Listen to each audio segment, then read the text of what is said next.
جنرال موبین د طالبانو حکومت د لوړو زده کړو وزارت د تازه ټاکل شوي معین په اړه غبرګون وښود. سلام، وخت مو بخیر. پام وکړئ د نن ورځې تازه او مهم خبر ته.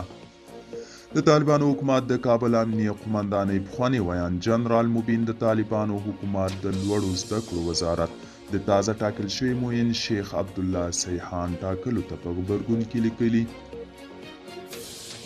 چې نړۍ د عصري علومو د پرمختګ چل له موږ نه زده کوي.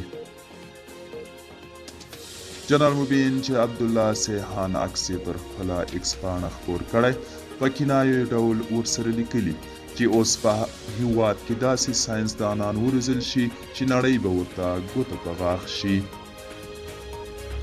هغه دغه راز د شیخ عبدالله سیحان مخامخ جیب کې د 3 مختلفو قلمونو ته په اشاره لیکلي. قلمونه بیا بیل خوند ورسره کوي.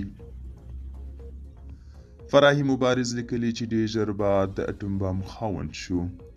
هغه د نیوکې په ډول لیکلي که خبره کوم بیا ووایي نو نیوکه کوي، په دې ډول نه شل کیږي.